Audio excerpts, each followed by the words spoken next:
Aleluia, eu quero cumprimentar você com a paz do Senhor, mais uma vez, glória a Jesus. Irmãos, vamos abrir a nossa Bíblia no livro do profeta Isaías.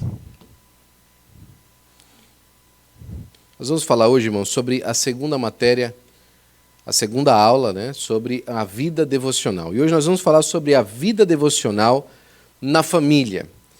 Porque semana passada a gente falou na vida devocional num contexto pessoal, introspectivo, que é muito importante. Todos nós precisamos de uma vida devocional saudável.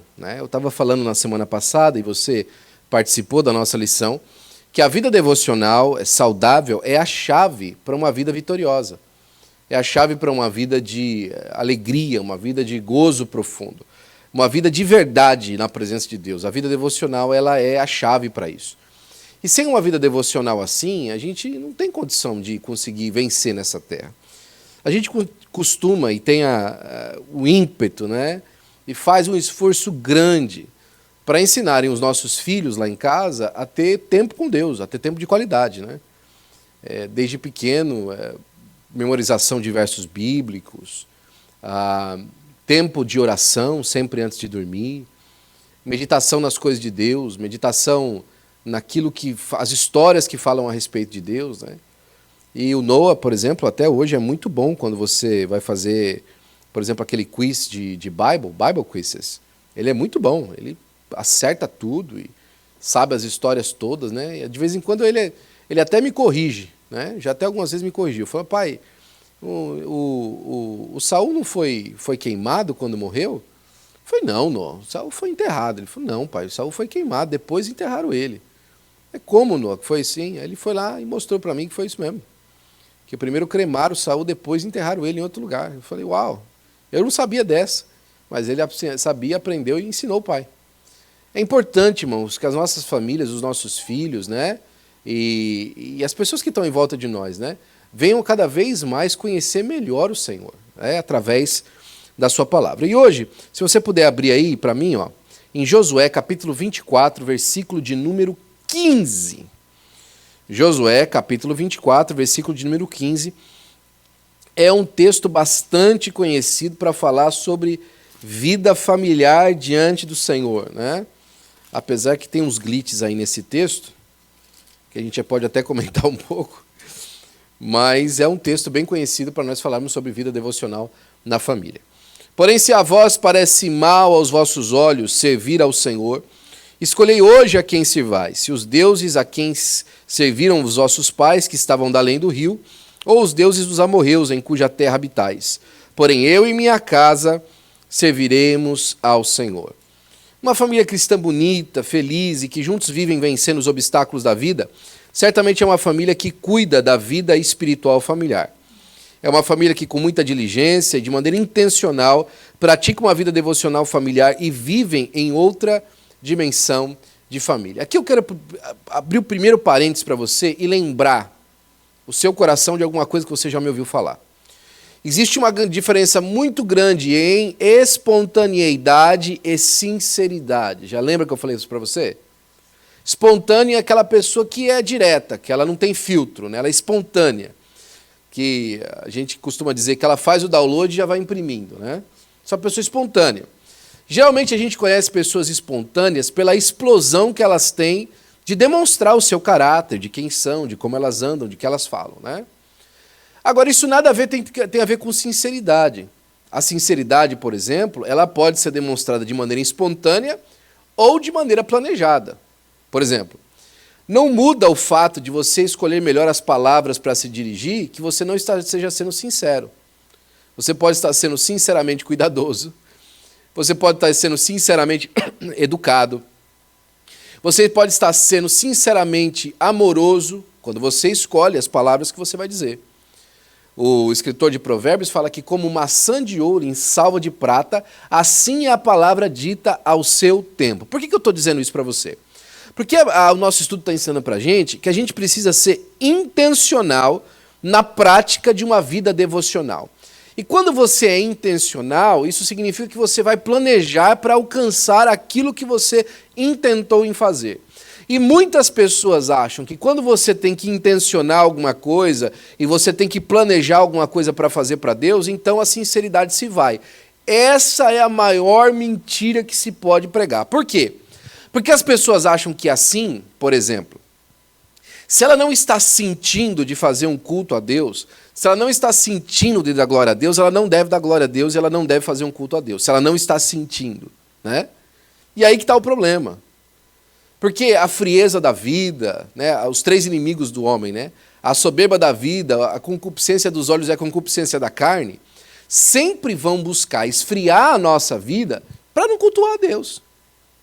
Se nós não somos intencionais no nosso culto, se nós não fazemos o nosso culto com a intenção de fazer, ou seja, levando em consideração todos esses pesos e balanços que estão diante de nós, para nós alcançarmos servir a Deus com culto, sabe quando que a gente vai fazer um culto? Nunca.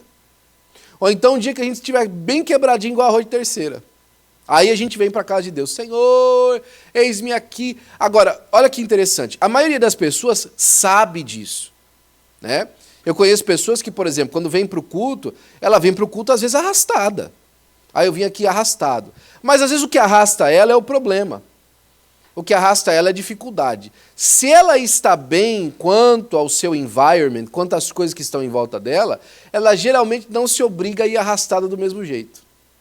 Porque ela está bem, está tudo bem, então não estou precisando ir lá buscar nada de novo. É aí, de novo, que os enganos entram. Nosso estudo começa a falar assim, olha, famílias que vivem bem e são felizes, elas são intencionais numa vida devocional familiar. Elas fazem isso com intenção. Ou seja, existe um porquê, né? Por exemplo, lá em casa. Lá em casa, quando o pai fala assim, olha, de manhã, quando vocês estão em casa, nada antes do meio-dia, a não ser Bible stuff. Não se assiste nada que seja secular na televisão antes do meio-dia, antes do almoço. Só pode assistir Bible-related things. Só pode assistir coisas que têm relação com a Bíblia, né? E às vezes, na cabecinha da criança, ela pode pensar assim, o papai só está sendo duro. O papai só está tentando ali fazer, não querer que a gente faça o que ele diz. Querer que a gente faça o que ele diz e não querer que a gente faça o que a gente quer. Mas existe uma intenção por detrás disso. Existe uma programática atrás disso. Existe um programa que está passando na cabeça do pai e da mãe a respeito daquilo. Entende o que eu estou dizendo? Você tem que programar as coisas. Você precisa de ser intencional. Por exemplo, eu já ouvi alguém me dizer, amigos nossos às vezes falou para a gente, né? Olha, eu não gosto de obrigar os meus filhos a fazerem as coisas do Senhor. Tudo bem. Eles vão fazer as coisas que não são do Senhor sem obrigação. Olha, eu não gosto de obrigar o meu filho para ir para a escola dominical. Não tem problema. Ele vai ficar no celular dele sem ter obrigação. Olha, eu não gosto de levar meu filho... meu filho hoje de 10 anos de idade, 9 anos de idade, não queria ir para o culto, né? Não tem problema.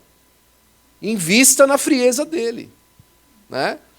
A gente acha, por exemplo, e a pedagogia... Eu falava com uma pessoa que é pedagoga nesse sentido, né? Mestrada em pedagogia, uma pessoa muito capacitada. E ela falava para mim que, por exemplo, nessa relação de mentor-aprendiz e tal, os pais, por diversas vezes nos filhos, empregam, às vezes, tanta pressão, que o filho, quando fica grande, ele não quer que ninguém meta na sua vida e tal, então ele quer ter a sua própria programática.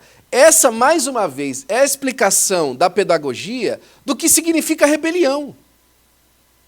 E o que forma a rebelião, não é a instrução. Não é a instrução que faz a rebelião. O que faz a rebelião é o coração pecaminoso do homem, de querer fazer aquilo que é contrário à vontade de Deus. É claro que existem casos extremos, obviamente existem casos extremos, mas na maioria dos casos, corações que são mal desenvolvidos na obediência e na disciplina, na idade tenra, vão acabar no futuro causando grandes problemas para si mesmo e para a sua família.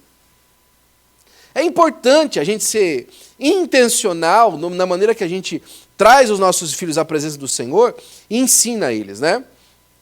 Muitas famílias hoje estão vivendo miseravelmente, cada um cuidando da sua agenda pessoal sem pensar na família. Pouca compreensão, pouca paciência com os de casa, brigas constantes, esfriamento das relações familiares e afastamento dentro da própria casa.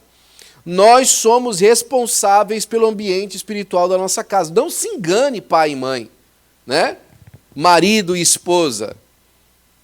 Vocês são responsáveis pelo clima espiritual da sua casa. Não adianta passar o dia ouvindo Guns N' Roses e depois querer ter um culto abençoado quando ouvir o hino da Cassiane, né? Não adianta. Não adianta passar o dia inteiro no Nirvana e depois à noite querer sentir a presença de Deus. Não adianta. É preciso ser intencional.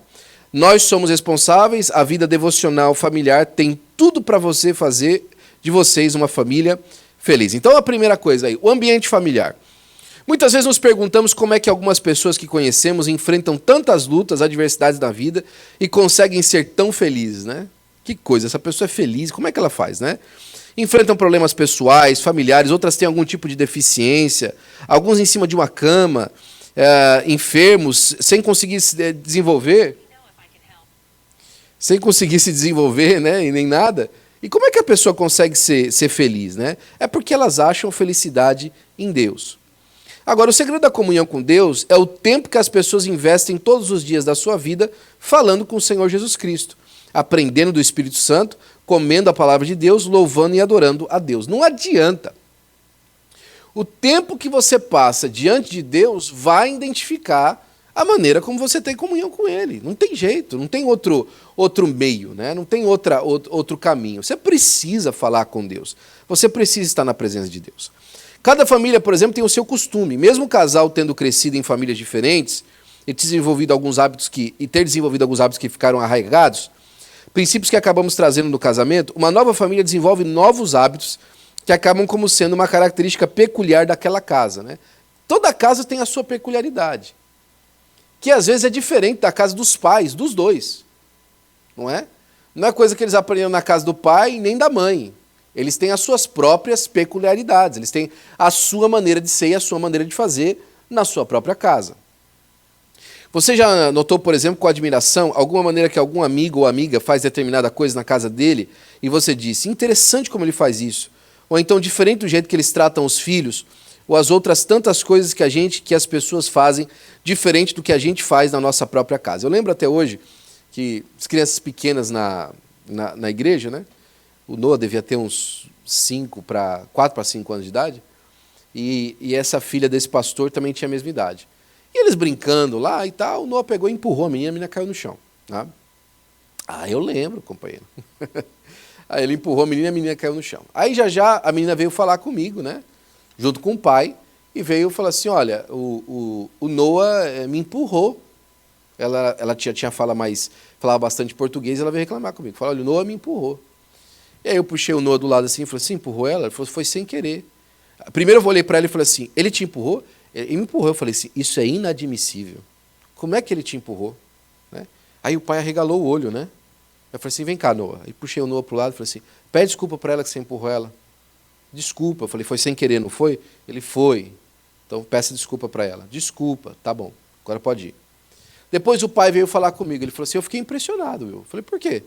Não, porque você tratou aquilo como se fosse um problema muito sério. Você falou, é inadmissível o que aconteceu, né? Você usou uma palavra grande para falar isso, né? E você entendeu o problema dela como um problema profundo de dor, né? Eu falei assim, olha, ele achou interessante a maneira como eu fiz, né? Eu, por exemplo, acho muito interessante muitas coisas da maneira como esse pastor faz, esse meu amigo faz. E a gente às vezes percebe, vai aprendendo um com o outro, pequenos detalhes na criação dos filhos, né? Pequenas maneiras de fazer na criação dos filhos, coisas que trazem para a gente uma impressão de como é que a gente pode melhor conversar isso. Como é que a gente pode melhor address esse tipo de situação? Né? E a gente vai aprendendo uns com os outros naquilo que se baseia na palavra de Deus. Mas geralmente cada casa tem a sua maneira de colocar a casa em ordem, não é verdade? Distribuindo tarefas entre os filhos e o próprio casal, cada um faz uma coisa. Por exemplo, lá em casa, levar o lixo no dumpster sou eu. Né? Tem que ser eu. Né? Eu não sei onde eu assinei o contrato, no casamento isso, mas levar o lixo até o dumpster sou eu que tenho que levar. É minha função e de mais ninguém. Quando alguém faz essa função no meu lugar, fazem de maneira muito chateadamente. Muito chateadamente eles vão lá levar e depois eu arrumo um problema para mim, porque minha função é de levar o lixo. E assim cada pessoa na sua casa tem a sua tarefa, né? Por exemplo, antes da gente comer, A mesa da cozinha geralmente também funciona como mesa de trabalho, né? Então, antes da gente comer, é função do Noah e da Sara tirar as coisas de cima da mesa para a gente comer. É função deles. Preparar o ambiente da mesa, guardar as coisas da mãe, guardar as coisas do pai para o lado, tirar os papéis da escola deles de cima, que eles fizeram a tarefa, para deixar a mesa limpa para nós comermos juntos. Cada um tem a sua tarefa e a gente faz tarefas diferentes, né? Assim como existe uma ordem, existe também um ambiente relacional que se manifesta em alguns aspectos. Essa diferença cria uma dinâmica quase natural dos relacionamentos dentro de casa. O tempo começa a passar e as coisas começam a ficar até que naturais, né? Elas acontecem já sem você precisar de falar muita coisa. Vai chegando a hora de comer, por exemplo, às vezes nós vamos comer, às vezes você já vê um ou outro indo lá até a mesa, né? Se a televisão está desligada principalmente, né? Porque se a televisão está desligada, ficam assistindo televisão e não vão lá fazer as coisas, mas se a televisão está desligada, você já começa a ver os movimentos e tal, ir até a mesa, tirar as coisas de cima da mesa, para nós estarmos juntos, né? Essa natureza. Geralmente as pessoas têm... Só que aí surge um problema, né? Que geralmente as pessoas têm então a mania de querer levar tudo no piloto automático. Já é o normal de acontecer e acham que as boas intenções levam ao resultado necessário para ser uma pessoa capaz e ter uma vida santa feliz. Não é assim.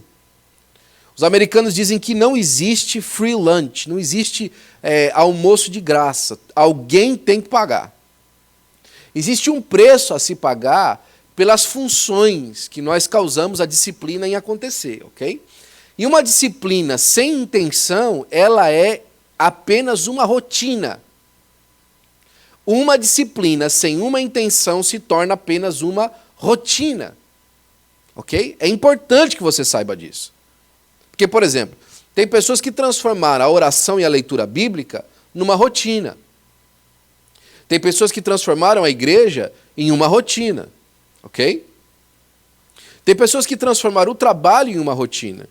E tem gente que, inclusive, ainda compara o tempo da igreja com quanto ela vai ganhar. E se ela vai ganhar mais ficando em casa e trabalhando o que ela precisa de trabalhar, ela não vem para a igreja, né? Chega a esse ponto também, né? É importante a gente perceber isso. Mas hoje a gente vai dar uma olhadinha aí, ó, em quatro aspectos da vida familiar que vai fazer a gente ter um avanço aí no nosso relacionamento com Deus e na nossa vida devocional. Então a primeira coisa é a nossa vida devocional de maneira relacional, emocional, econômico e financeiro e espiritual. Vamos ver como é que a gente consegue ser feliz em cada um, em todos esses sentidos, amém? A primeira coisa é a vida devocional e o relacionamento familiar. O aspecto relacional é um dos principais pilares de equilíbrio e felicidade na família. Talvez o único aspecto mais importante que esse seja a dimensão espiritual do seu lar e da sua família. Nenhuma conquista verdadeira na nossa vida acontece sem projeto, propósito e ação intencional. Parece meio sistemático, mas não é. Ao contrário, é bem simples e vai fluir voluntariamente e espontaneamente depois que você começar e continuar a fazer isso. Por incrível que pareça, as pessoas mais próximas de nós, às vezes, é que nos ofendem mais fácil, não é verdade? Se essas coisas não forem bem resolvidas, serão alicerces e a razão ou mesmo a desculpa para que o inimigo plante no coração de outras pessoas que você a trata mal, que você não gosta dela ou que você tem alguma coisa escondida contra ela. Seja inveja, desrespeito ou apenas má querência. Não é fácil resolver essas coisas quando elas começam a build up na nossa vida, nessa questão relacional. Mas a gente precisa de ter coragem, né? E realmente enfrentar isso aí. Ok? Não é fácil resolver e nem sempre a outra pessoa fala o que está na mente dela. E você também não tem condição de adivinhar. Mas não foi só um dia mal para outra pessoa. Talvez mais do que a evidência de um problema de relacionamento com você. Ou seja, às vezes aquela palavra mal falada, isso acontece na igreja também. Aquela palavra atravessada, aquela expressão mal feita. Para outra pessoa que ouve, aquilo ali era a evidência que faltava de que a outra pessoa não gosta de você. Já parou para pensar nisso? No casamento isso acontece muito, né? Principalmente na vida doida que a gente tem, do marido e da mulher passar tanto tempo longe um do outro durante o dia, né? Eu tenho a graça de Deus, Deus me abençoou, que eu trabalho de casa, e minha esposa também. Mas por muitos anos a gente trabalhou longe um do outro. Eu trabalhava no meu trabalho e ela trabalhava no trabalho dela. Às vezes longe, inclusive. Ela no escritório do patrão e eu no escritório da igreja. E por vezes, né, durante um bom tempo da nossa vida, o nosso tempo juntos durante o dia, na semana, era 30 minutos, 40 minutos. Durante o dia, antes de ir dormir. Por quê? Porque a gente acordava de manhã, tomava um café, saía, ela deixava o Noah na babá, ia para o trabalho dela, depois ela saía, deixava o Noah comigo, ia para a escola e eu ia fazer as coisas da igreja, à noite. Então o tempo juntos era muito pequeno. O que isso acontece? Isso acontece que cada expressão que a gente tem um para o outro ganha uma proporção muito maior. Ganha uma dimensão muito maior. Porque a pessoa passa muito tempo mais pensando no que você disse do que ouvindo o que você está falando. Já parou para pensar nisso? E o diabo se aproveita, né? Quantas vezes, então, depois de uma bronca nos filhos, né? Ou, às vezes, uma bronca um com o outro de alguma coisa que aconteceu, a gente não tem que passar muito tempo se explicando por que aquilo é um problema. Na verdade, discutindo por que aquilo é um problema. Quando que a vida distante uma do outro, ela causa com que essa discussão do problema seja muito menor. E quando há a discussão do problema, ela acaba sendo muito mais acalorada. Então é importante a gente perceber, principalmente quem tenha uma expressão mais rápida, né, para dizer alguma coisa, para falar alguma coisa, que às vezes o que você diz pode causar um tempo que seja muito mais esticado com que a outra pessoa fique chateada. E cada expressão sua é um multiplicador de que você realmente não gosta dela. Né? Não, a pessoa não gosta de mim, porque toda vez que a gente está junto, ele briga comigo, toda vez que ela está junto comigo, ela briga comigo, eu só ouço negativamente dessa pessoa. Essas questões são difíceis de resolver, mas sabe uma coisa que eu vou falar para você? Em nome de Jesus, resolva. Se você precisa ajuda para resolver isso, busque ajuda. Mas resolva. Sente, converse.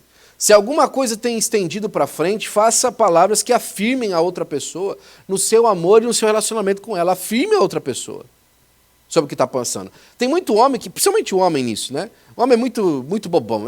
Não vou falar nada para ela não vou dar o braço a torcer. E vai perdendo a esposa. Vai perdendo o carinho, vai perdendo a porta aberta. Vai perdendo a sua vida conjugal. Vai perdendo, porque não sabe conversar, porque é durão, porque acha que é o jeito que ele acha e acabou.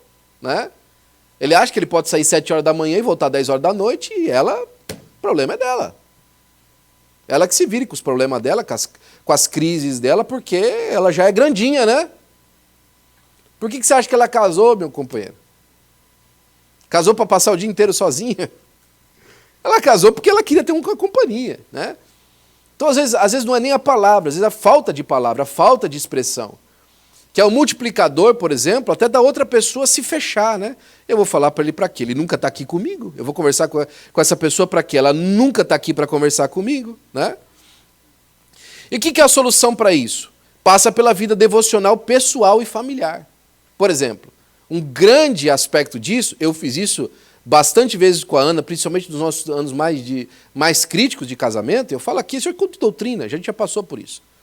Foi que quando o negócio esquentava mesmo, falava, vamos orar nós dois aqui. Ajoelhava na sala, e a gente fez isso algumas vezes, de orar juntos e tal, e tentar resolver aquilo lá diante de Deus.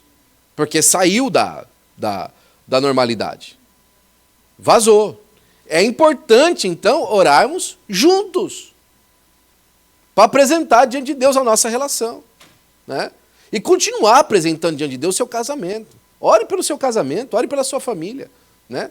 Ore pelo seu esposo, ore pela sua esposa.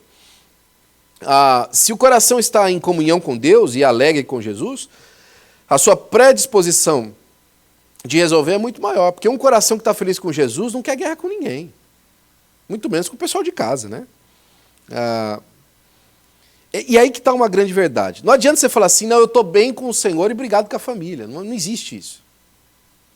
Não, eu estou bem com Jesus. Esse povo aqui da minha casa é que não me entende. Está ruim. Essa situação está ruim. Se você não consegue ter uma vida de comunhão com as pessoas que estão em volta de você mais perto, como é que você tem uma vida de comunhão com Deus? É difícil, né? Agora a gente entra, e aqui tem Provérbios capítulo 15, versículo 1, a resposta branda desvia o furor, mas a palavra dura suscita a ira. A vida devocional abençoando a economia. Uma das áreas mais atacadas na vida do povo, especialmente no latino-americano, é a vida econômica e financeira. E me desculpe que eu vou contar aquele testemunho, viu? A vida econômica diz respeito ao que você tem no equilíbrio dos seus bens. Já a vida financeira tem a ver com o dinheiro que apropriadamente dito você tem para com ele. A influência de alguns pensamentos e dogmas da religião católica tem o peso no modo como o latino-americano encara a vida. Por exemplo, a velha religião colocou na nossa cabeça que a gente precisa ser pobre para a gente ser humilde. A humildade tem a ver com pobreza. Eu conheço muito humilde e orgulhoso, muito pobre e orgulhoso, viu? Muito pobre que, olha, ele é orgulhoso, bicho orgulhoso, acho que é o rei da cocada preta porque ele é pobre, né? E tem muito rico, humilde. Pessoa humilde, uma pessoa de bem, uma pessoa que ajuda as outras, né? Uma pessoa que está sempre servindo bem, né? Mas a Bíblia é enfática que as riquezas e as boas dádivas vêm de Deus. Toda boa dádiva e todo dom perfeito vem do alto, descendo dos pais das luzes, em quem não há mudança nem sombra de variação. Tiago 1,17. A bênção na vida econômica é uma promessa de Deus, mas você precisa entender que ela é consequência de ações consistentes da sua parte. Deuteronômio 28:1. E serás que se ouvires a voz do Senhor teu Deus, tendo cuidado de guardar todos os seus mandamentos, que eu ordeno hoje, o Senhor teu Deus te exaltará sobre todas as nações da terra. Em outras palavras, a vida devocional em dia, tanto pessoal como familiar, ter comunhão com Deus, aprende dele como contribuir e ser fiel e desfruta das bênçãos de Deus. É importante a gente ver isso. E mais para frente ainda, nosso pastor vai falar sobre o dízimo e a oferta. É importante a gente entender que o sucesso na vida familiar, o sucesso na vida devocional familiar, dentro daquilo que se diz de respeito às economias e às finanças, tem a ver com ser uma família dizimista, uma família fiel nos dízimos e nas ofertas. Contribuir com a obra de Deus. E isso aí não tem nada a ver com trazer dinheiro para a tesouraria da igreja. É muito mais do que isso. Tem a ver com que você ser generoso com a obra de Deus, você entender e fazer parte daquilo que Deus está fazendo, né? Eu lembro disso aqui, e quantas vezes a falta de dinheiro traz problema na família também de relacionamento, né? Eu costumo lembrar a Ana não gosta muito que eu conte esse testemunho, mas depois ela briga comigo, não tem problema não, eu resolvo com ela em casa. Eu acho que devia ser 2017, por aí, 2016, 2017, né? A Sarinha já tinha saído, a gente já tinha mudado algumas dinâmicas, por exemplo, de escola, a Ana já não estava estudando mais. Mas a gente ainda sofria muito com a nossa vida financeira e econômica. Sofria mesmo, né? E eu lembro que nesse ano, até o meio do ano, a gente pagou $1.100 de overdraft. Para quem não sabe de overdraft, é quando você passa o cartão e você não tem dinheiro para cobrir o que você passou o cartão, então o banco paga aquilo que você passou e te cobra $35 pelo overcharged, sobre o dinheiro que você não tinha. Te cobra um fee de $35, ok? Então, por exemplo, você passou lá $20, ok? Você tinha 19, eles vão pagar $1 e mais 35. Só que se você tinha alguma coisa pendente para trás, esses 20 que você passou agora passa primeiro, e o que estava pendente antes fica passando. Então você passa os 20, mais 150 que você tinha, mais 200, aí você fica... E cada um dos charges ele te coloca $35. Bom, enfim, era meio do ano e nós já tínhamos acumulado $1.100 só dessas taxas de $35. Você imagina. Que bagunça na vida financeira, né? E eu e a Ana discutindo, porque, não, foi você que passou o cartão, foi você que não viu o dia da conta, foi você que fez não sei o quê e tal. Aí um dia eu estava conversando com ela e falei, peraí. Meu problema não é com você. Eu não tenho problema com você. Meu problema é com o dinheiro. Eu preciso resolver meu problema financeiro e econômico. Com você está resolvido, você é minha esposa, eu te amo, nós vivemos juntos. A nossa vida é uma bênção. Eu não estou nervoso, eu não posso ficar nervoso com você. Eu preciso ter que ficar nervoso com a situação, que eu não consigo sair dessa. Então eu não brigo com você mais disso aí. E a gente decidiu aquele dia lá, né, unilateralmente, que a gente não brigava mais sobre aquilo. E paramos de brigar sobre aquela situação. Aconteceu overdraft depois daquilo, no máximo mais 3 vezes. Nunca mais tivemos esse problema. Olha só, era uma armadilha. Para a gente viver brigando, para a gente viver com problema. Não tinha nada a ver com nós dois, com o nosso relacionamento. Tinha a ver justamente com uma falta de comunicação e um problema que era dimensionadamente maior por conta que o inimigo das nossas almas colocava raiva na gente por aquela situação. Resolvemos o problema. Começamos a resolver essa situação e hoje em dia, graças a Deus, essas coisas não acontecem mais. Mas é difícil você entender que às vezes o problema é aquilo. Nunca deixamos de ser dizimistas. Isso é uma coisa lá em casa que sempre foi muito bem feita, muito bem organizada. O nosso dízimo e a nossa oferta sempre foi entregue. Mas às vezes a luta vem para que a gente aprenda uma ideia.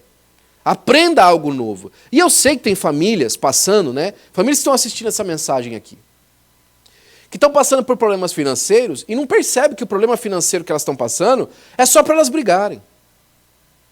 E que o problema financeiro não é nem tão grave assim, mas é só para elas ficarem discutindo. É só para elas ficarem tristes uma com a outra. É só para aquilo entristecer o coração e acabar com a felicidade do lar, né?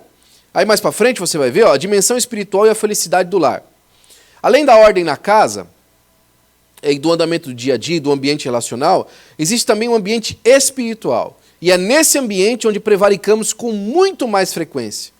Cuidamos da ordem da casa, cuidamos dos relacionamentos, mas esquecemos do mundo espiritual, é vivo e ativo, que há pressões e opressões, e em muitos casos, uma obsessão maligna para destruir sua família e o ambiente do seu lar.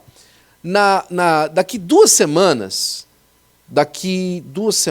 semana que vem, a gente vai começar uma série nova sobre poder no mundo espiritual. Próxima série nossa é Poder no Mundo Espiritual.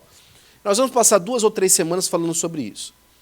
E uma das coisas que a gente vai falar é justamente a respeito disso aqui. Às vezes os relacionamentos, eles se apaziguam entre nós, a gente começa a ter um relacionamento bom, e esse relacionamento bom é uma carga de frieza sobre as coisas ruins que estão acontecendo. Então, por exemplo, né? A família se apazigou, todo mundo vive muito bem dentro de casa. Todo mundo, ninguém tem um problema um com o outro, né? Inclusive, quando o namorado da minha filha vem aqui, ele pode dormir em casa e não tem problema nenhum, a gente vive muito bem. A gente vive muito bem, né, dentro de casa. A gente faz o nosso movie night. Semana passada, inclusive, a gente assistiu Halloween 13 com as minhas crianças. Os meninos não tem problema de assistir filme de terror, não. Fiquei impressionado. Todos nós temos uma vida muito boa e muito agradável aqui dentro da nossa casa, né? Por exemplo, já faz 1 mês que a gente não vai nenhum domingo na igreja, porque a gente pega a família toda e vai passear. Né? A gente vive muito bem. Não, nós não temos mais problemas financeiros, resolvemos isso, resolvemos nossos problemas um com o outro, só que é o seguinte, a gente vai fazer uma viagem daqui 6 meses, então eu não posso mais estar na igreja até a gente cumprir esse valor para mim cobrir a minha viagem que eu vou fazer. E a gente não percebe que apesar das coisas às vezes estar no lugar que elas precisavam estar no nosso relacionamento, o diabo está amarrando a nossa vida e amanhã vai vir assim, ó, como um rojão na nossa frente. A gente estava lendo hoje cedo que Deus estava falando através do ministério de Isaías, no capítulo de número 30, a respeito disso. Olha, Deus estava falando para Israel, através de Isaías, olha, eu já vi a rachadura no muro. O muro está rachado e vai desmoronar de repente. Olha o que Deus está falando. O muro está lá, está em pé. Mas Deus disse assim, eu já vi a rachadura no muro. E quando o muro desmoronar, ele não vai começar a cair um tijolo, outro tijolo. Não. Ele vai cair de uma vez. Ele vai desmoronar de repente.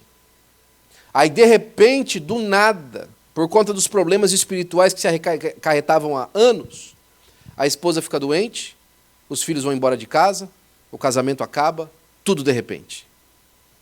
Tudo de uma vez. Em coisa de 1 ano, a coisa muda de figura, muda de lugar.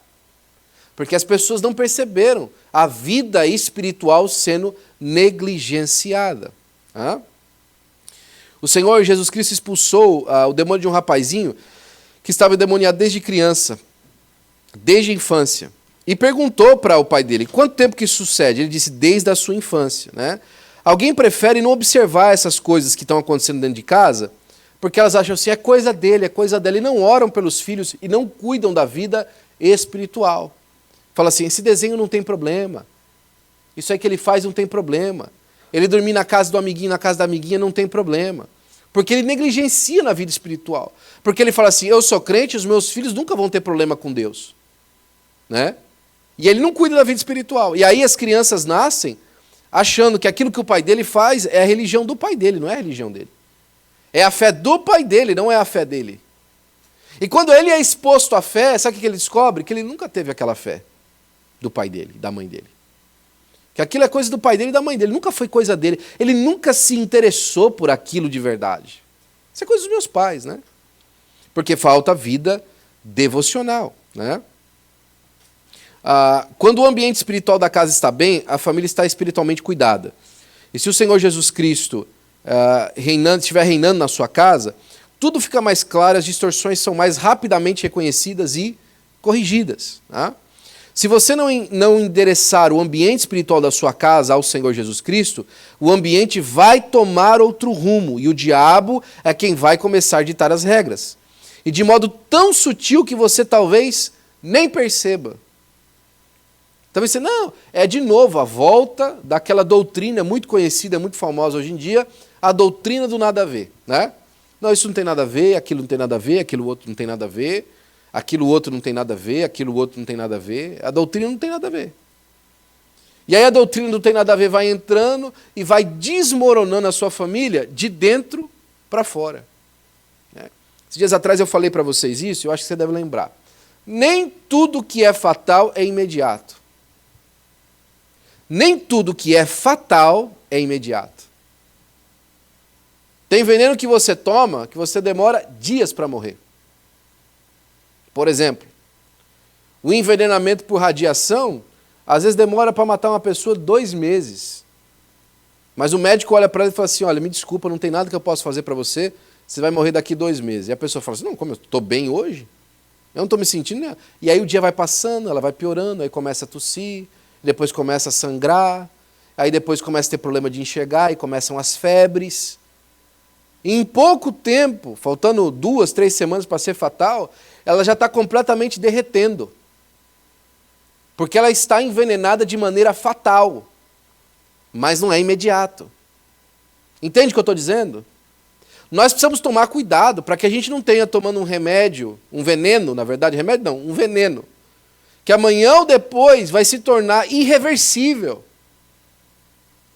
Tem coisas que são irreversíveis na vida, pastor? Eu achei que tudo de Jesus pode me ajudar. Todo pecado é perdoado por Deus, exceto blasfêmia contra o Espírito Santo. Esse é o único pecado que Deus não perdoa. Porque a blasfêmia contra o Espírito Santo faz com que você já não tenha o seu coração aberto e suscetível à palavra do Consolador, que é o Espírito Santo de Deus. Ele já não te ensina mais sobre a justiça, o juízo, para que você seja condenado, se sinta condenado pelo pecado, para que você busque o arrependimento. Então, a blasfêmia contra o Espírito Santo, que é negar as obras de Deus na sua vida, na sua casa, na sua família, e na sua própria alma, impede com que você seja renovado para a restauração e para o arrependimento, porque é o próprio Espírito de Deus que te convence. Uma mente cauterizada, por exemplo, é uma mente que já não consegue mais ser alcançada pelo Espírito de Deus. Mas quem faz isso é a própria pessoa. Quantas pessoas estão nesse estágio? Por exemplo, nessa manhã, e vai ser assunto daqui para frente, o pastor falava a respeito de anjos, de esferas muito altas angelicais, que a Bíblia diz que estão aprisionadas. A Bíblia diz que eles estão aprisionados até o dia do milênio. Né? Estão aprisionados até o dia do milênio. E eles estão aprisionados naquele lugar lá, e até hoje eles estão blasfemando contra Deus. Estão presos, amaldiçoados, blasfemando contra Deus. Ou seja, a situação deles é ruim, e eles não fazem nada para melhorar. Tem gente nessa situação.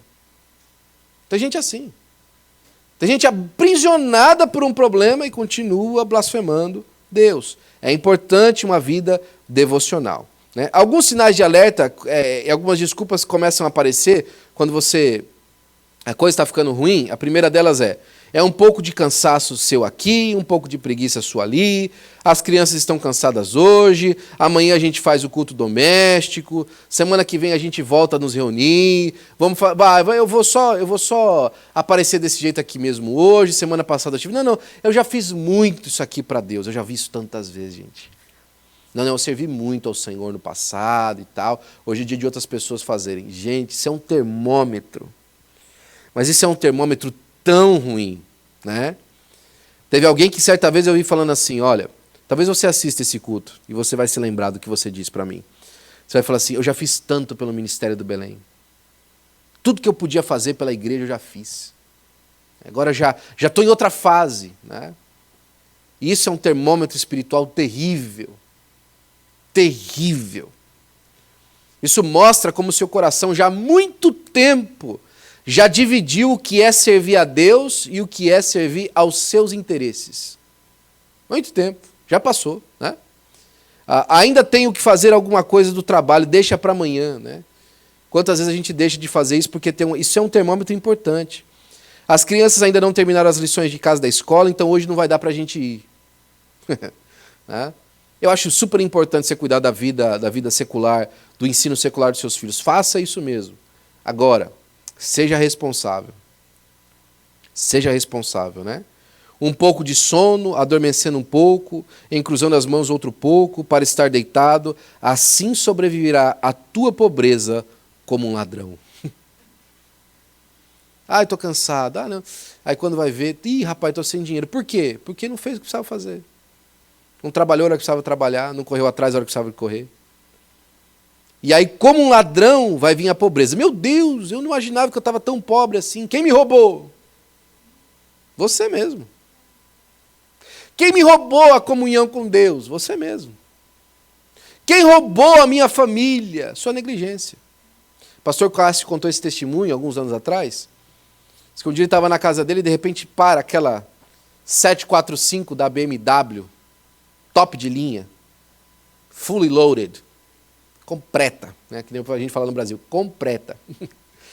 Banco de couro e todos os gadgets, né, que tem no carro e tal. Se bem que carro importado geralmente vem com banco de couro mesmo, né? Bom, chegou lá, relógio da Rolex, camisa da Armani, terno da Hugo Boss, todos os aparatos, bem vestido. Senta na garagem do pastor Cássio, olha no rosto dele e começa a chorar igual um menino. Por quê? Disse, pastor, cheguei em casa hoje, fui falar com a minha esposa e ela disse que ela quer se divorciar de mim. Vida rica, filhos bem cuidados, status social elevado, mas a família não tem prazer em si mesma. O que adiantou? Às vezes a pobreza que sobrevém para a gente é a pobreza econômica, é a pobreza do coaching, né? É a pobreza do seu lugar ao sol. Mas às vezes o que na verdade é te roubado não é o seu lugar ao sol, mas o seu lugar seguro, que é o lugar de descanso, que é a rocha, que é o Senhor. Aí você vai buscar onde é que você pode reclinar a sua cabeça e descansar em paz. Não tem mais. Então como é que a gente faz isso? Vamos mudar os hábitos, né? Por exemplo, celular. E aqui, muita coisa que está aqui serve para você e serve para mim, né? O celular precisa de tomar menos espaço na nossa vida. Nós precisamos de passar menos tempo no celular. Todos nós, né? Jogos eletrônicos, graças a Deus, por exemplo, por conta da situação financeira, não é porque a gente era melhor do que ninguém, eu nunca tive videogame. Porque a gente não tinha condição de ter videogame. Mas hoje eu dou graças a Deus que a gente nunca teve videogame. Porque eu fico percebendo quantos amigos meus, na mesma idade que eu, hoje, de madrugada, estão lá acordados no videogame, no futebol, né? Estão lá, passam horas na frente daquele negócio, né? E acabam tomando o tempo da sua vida. Seriados nas plataformas da internet. Isso aqui é um problema, irmão. Hoje em dia, se você quiser assistir um seriado, você assiste todo. De uma vez só. Tem até uma expressão já para isso. Binge watch. Você senta na frente do seriado, você pode passar 8 horas, você assiste um seriado inteiro num dia só, né? Eu e a Ana, quando não tinha filhos, a gente já fez isso algumas vezes, né, filha? Tinha um seriado inteiro. Um dia a gente passou o dia inteiro assistindo o seriado. Depois a gente olha para o outro e fala assim, que besteira, né? Perdemos o dia todo fazendo isso aqui. Mas às vezes isso toma a vida da gente de uma maneira cíclica. É só isso. Não tem mais nada, a vida não tem mais nada, não tem prazer nenhum, é só isso. E aí fala assim, por que eu ando tão triste? Por que eu estou tão magoado? Por que nada me dá paz? Por quê? Você passa o dia inteiro enchendo a sua cara, o seu olho e a sua vida de porcaria. É só porcaria. Não pensa nas coisas de Deus, não ensaia um hino novo, não canta um hino novo, não ora a respeito de alguma coisa, não assiste alguma coisa que edifica, e aí depois está com o coração carregado. Óbvio que você está. Sua vida devocional é zero. Seu tempo com Deus é zero, né? Tem esse filme aqui que só vai passar hoje, e todo mundo quer muito ver. Então amanhã eu faço o que eu tenho que fazer diante de Deus, né? Tudo vira alguma coisa mais importante que a igreja. Tudo. Tudo se torna algo mais importante do que a casa de Deus. É impressionante, né? A igreja está aqui, a igreja vai ficar aqui todo dia, né, irmão? Para sempre, né? Todo dia vai ter igreja, né? Cuidado, macho. Vigia. Academia e esportes. Aqui, eu não conheço ninguém no nosso meio que trata assim, né? Nem próximo de mim. Mas eu conheço gente, pela amostragem social, que a academia, para ele, é uma religião. Os músculos deles são uma religião. Existia um pessoal, né, eu lembro do nosso pastor contando essa história, chegou em um, apertou assim no músculo, falou assim, rapaz, se você passasse metade do tempo que você passa na academia para orar a Deus, meu Deus do céu, você vai ser uma potência de oração. Porque para seu músculo crescer desse tamanho aqui, você gastou tempo na academia, né? Você gastou tempo lá vendo o seu corpo crescer, né? Às vezes é isso que falta também.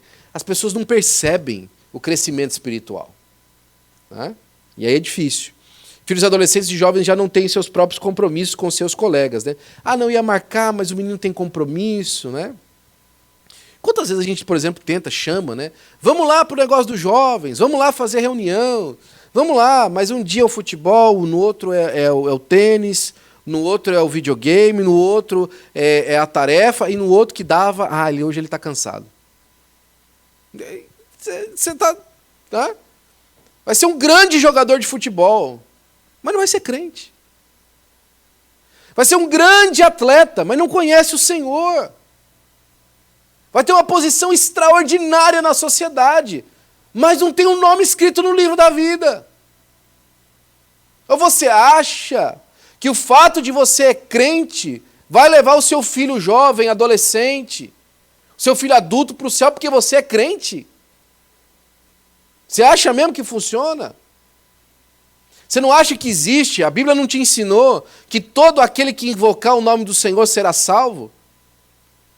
Ou seja, para invocar, para você ser salvo, você pessoalmente precisa de invocar o nome do Senhor? Você já viu isso escrito na sua Bíblia? Ou então que o homem vem ao mundo debaixo de condenação e a única chance é ele pessoalmente aceitar o Senhor Jesus Cristo? E aí fica falando, não tem problema. Meu filho não vem na igreja, ele não serve aqui a Deus na igreja, mas ele é um bom menino, ela é uma boa menina. Abre seu olho, meu irmão e minha irmã. É hora de você trazer a sua família aos pés do Senhor. Tem várias dinâmicas aqui apresentadas. Por favor, receba isso como uma palavra de incentivo. A que você tome força hoje, faça o que você precisa fazer. Hoje o pastor está gritando assim para você, perigo! Olha, está perigoso aí. Não entenda isso como, porque estão julgando a nossa vida, porque está falando da vida dos outros, porque está julgando. Não, isso é um alerta. Ei, cuidado! Esses dias atrás a gente deu uma volta lá num dos piers aqui, né? E, de repente, a Nádia solta na mão e vai andando perto daquela grade, né? Ela estava segura, não estava perto da grade. Mas muitas pessoas olharam para mim e para a Ana, só de ver ela sem a mão dada para nós, e olhando para a gente, tipo, perigo, cuidado. A menina está aí, está próxima, está andando sem mão dada para ninguém. Perigo. E não durou muito tempo até um de nós pegar no colo e falar, não, realmente não dá para ficar andando aqui, porque tem o perigo que realmente acontece e ainda tem a aparência do perigo para as outras pessoas.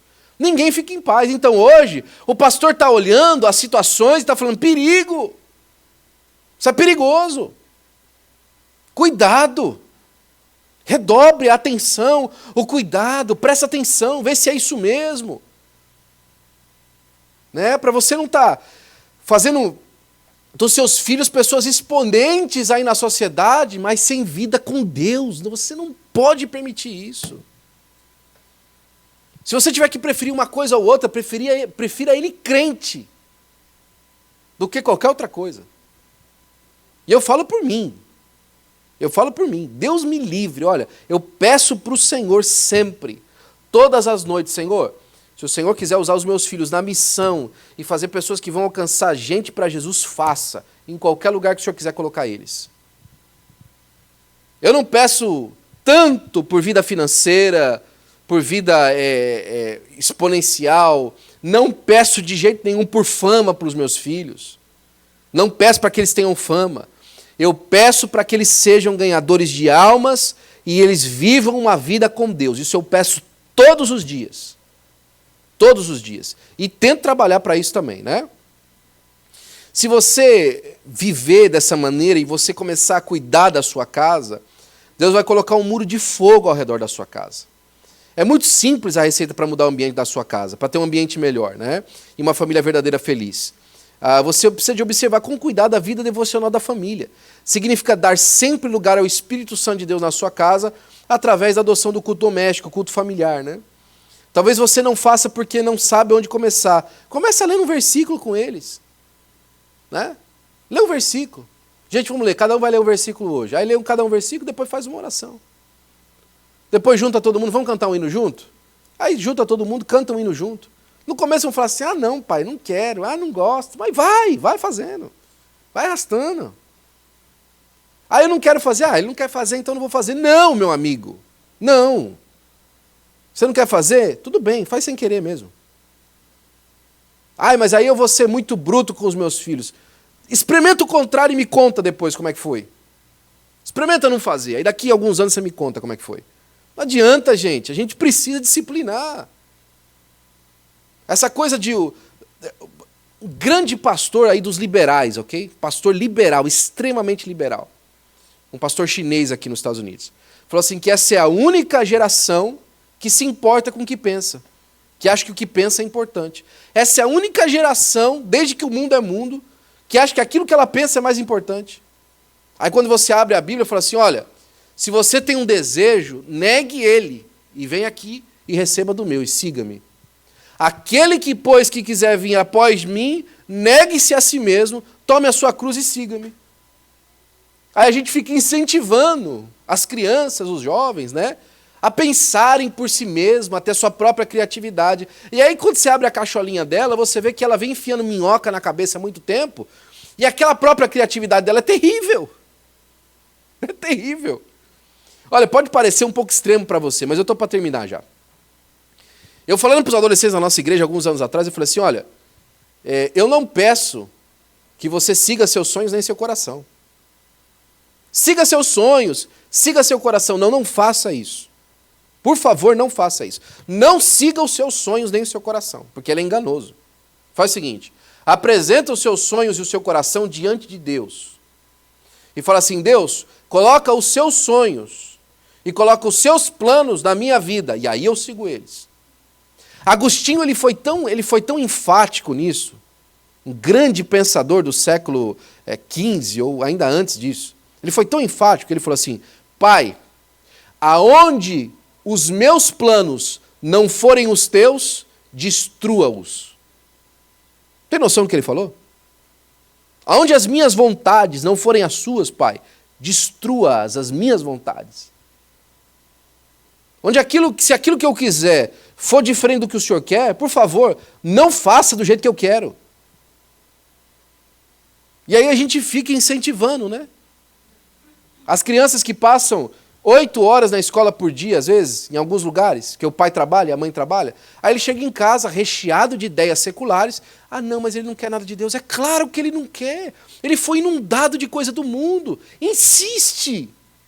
Em nome de Jesus. Insiste.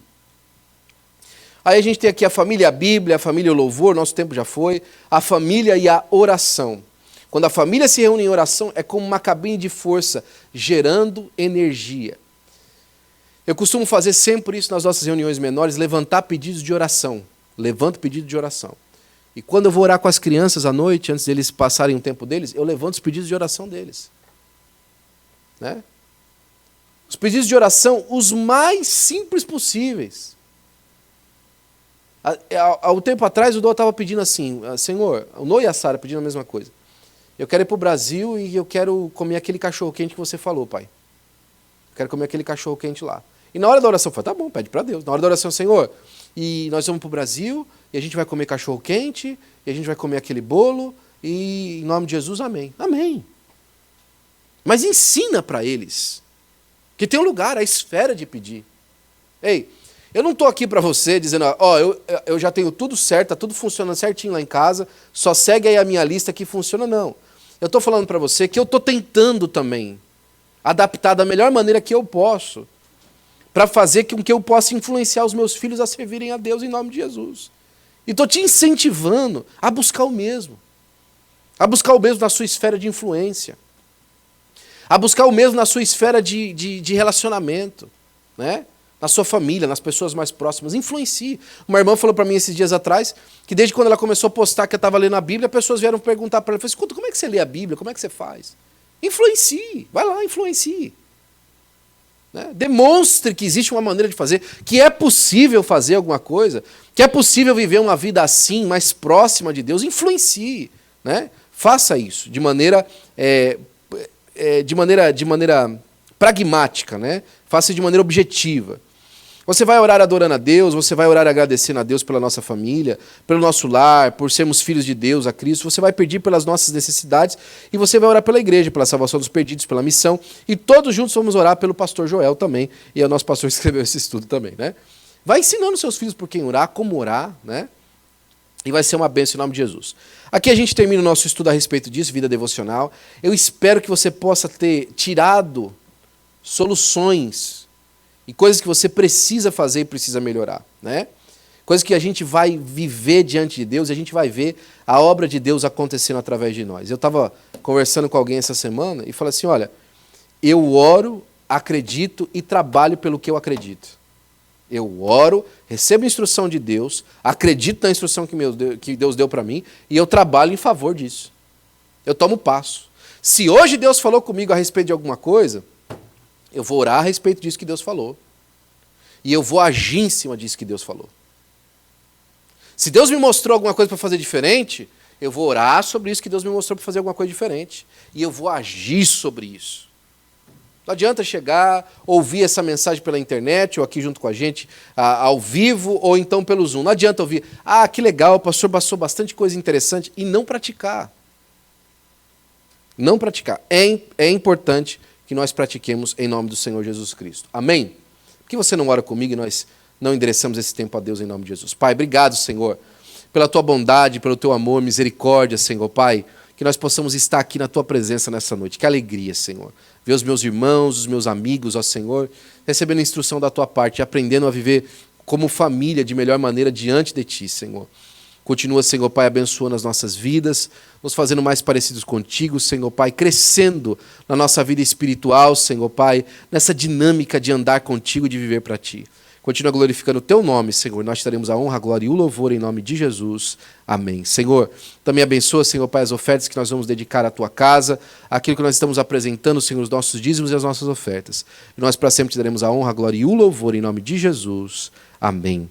Que a graça de nosso amado Senhor e Salvador Jesus Cristo, o grande amor de Deus, o nosso Pai, as doces comunhões do Espírito Santo de Deus, seja com todo o povo de Deus. E o povo de Deus diz com alegria, amém.